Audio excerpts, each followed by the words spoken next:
So what's going on guys, Kade is here and welcome back to a brand new video. For today I will show you the best Paladin PvE build in Lost Ark. So in this guide I will show you what abilities and awakening skill you want to get, then I will explain what are the best engravings and cards to use for endgame content. And then lastly, I will show you the best gameplay and even which stats you need to allocate for PvE, so you would be able to be the best support with the best offensive and defensive buffs and much more. So no matter how low or high level or gear score your character is, you can easily use this build and follow the step-by-step guide. So if this sounds interesting to you, then let's get right into it.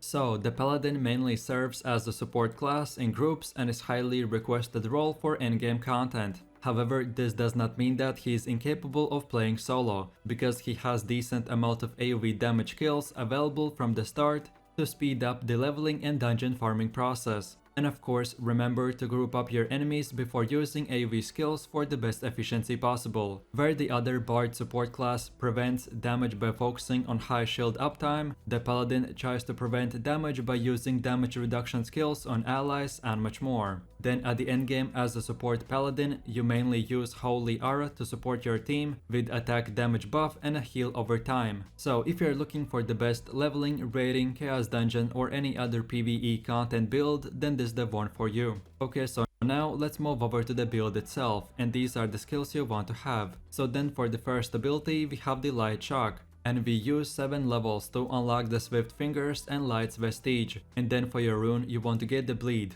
Then for the second ability we have the Charge, and this time we use just 4 levels to select the Excellent Mobility. And then lastly for your rune you want to get the Quick Recharge. Then for the next one we have the Holy Protection skill, and we use 10 levels to unlock the Quick Pace, Purify and Vow of Light. And then for your rune you want to get the Focus. Then for the fourth ability we have the Godsent Law, and we use once again 10 levels to select the Shield, Wide Angle Attack and Grace. And then lastly for your rune you want to get the Protection. Then for the next one we have the Executor Sword, and this time we use 7 levels to get the Excellent Mobility and Weak Point Enhancement. And then for your rune you want to get the Overwhelm. So then for one of the last abilities we have the Wrath of God, and we use 10 more levels to unlock the Wide Thunderstroke, Fate and Express Fury. And then lastly for your rune you want to get the Wealth. Then for the 7th ability we have the Holy Sword, and we use 7 skill levels to select the Positioning and Outburst of Light. And then for your rune you want to get the Overwhelm. Then for the last and final ability we have the Heavenly Blessings, and we use our last 10 levels to unlock the Fate, Valor and Absolute Blessing.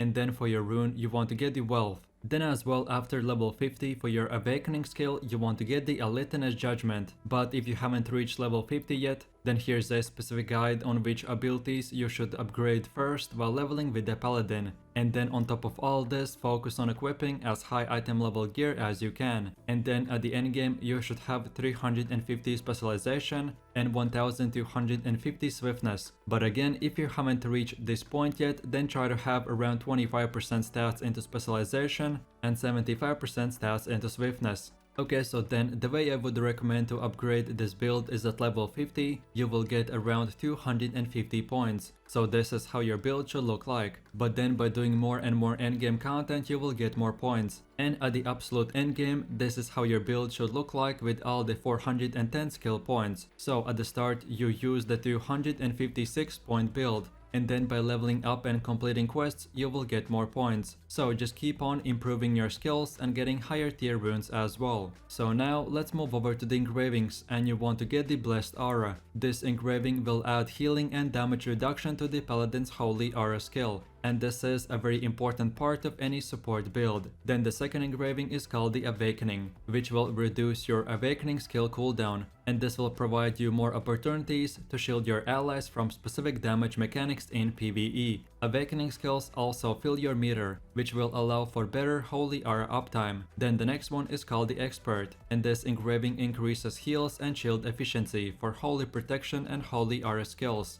The effectiveness increases even further if an ally is below 50% HP. Then for the fourth engraving you want to get the Heavy Armor Equipment, and this will increase your defensives for higher survivability. Then the next one is called the Spirit Absorption, which will increase the attack speed and movement speed by 15%, and it has no downside. And then for the last engraving we have the drops of ether, which generates the ethers that can be picked up by allies to grant attack damage, critical strike chance, attack speed, movement speed, defense, or even mana regeneration. So then in a quick summary, I would recommend to get the top 3 engravings first and then the bottom 3. And then last but not the least, let's move over to your cards, and as a paladin, healing depends on how high or low your HP is. So you want to have cards that increases your maximum HP for the best healing possible. So for the cards you want to get the Manet, Tarsila, Soul Grenade, Braelos, Aporos, and Adrian. In general, these cards are an endgame system for maximizing your character, so you don't have to get them right away,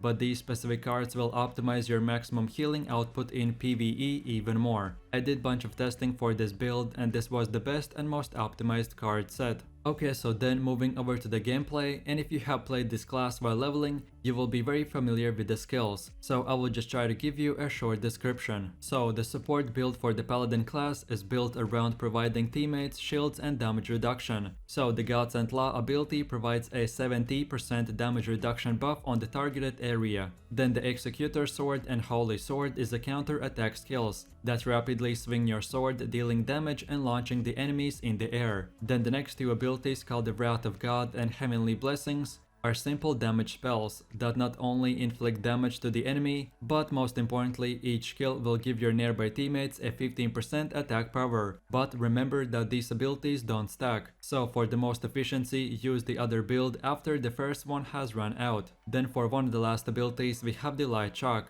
and this will do damage to the enemy, and again most importantly, after using the skill, you will get an entire party member's 10% overall damage. And this ability has such a low cooldown that you can have this buff active at all time. Then the charge ability is a simple damage and gap closing skill that makes your character charge 6 meters. And then moving over to the last and final ability, which is the Holy Protection, and the skill will give all of your members a shield for 11% of maximum HP. And when the shield gets deactivated, you get plus 8% of your HP. And then lastly, our Awakening skill is called the Eliteness Judgment, and this will do a big damage to the enemies, while at the same time creating a barrier for 80% of your maximum HP for all of your party members in 24-meter radius. So I mainly use this skill when I and my teammates are super low health, or just in general if we get in trouble. Okay, so then usually at this part of the video I would be explaining the best skill rotation, but as you are a support build, you don't have a specific rotation.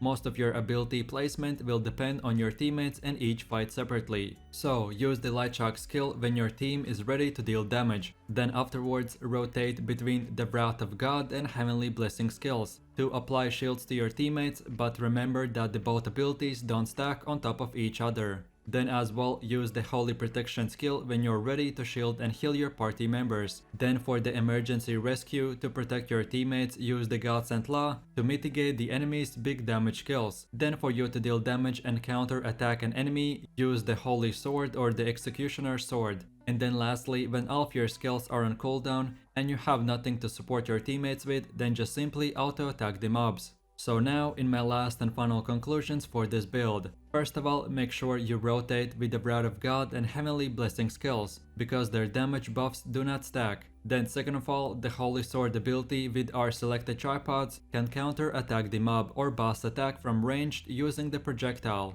Then as well as the support class, I recommend for you to at the end game understand better and in depth the boss mechanics, so you would be able to precast your skills before allies take any damage. And then lastly, don't forget to keep applying the Light Shock skill to debuff a target for increased damage at all times, and that's about it. So I really do appreciate everyone for watching guys, and I hope you enjoyed it. If you have any suggestions, feedback, or other good Lost Ark PvE classes that you would like to see in the next video, then feel free to leave your comments in the comment section down below. If you are interested in the top 3 best PvE builds, or instead the top 3 best PvP builds, then check the link in the description or just scroll through my channel. And while you're doing that, please click like, subscribe, and enable that notification bell, so this way you could support the channel and you won't miss any more amazing content from me. With all this said, you have an amazing day and I'll catch you in my next video, so take it easy, peace.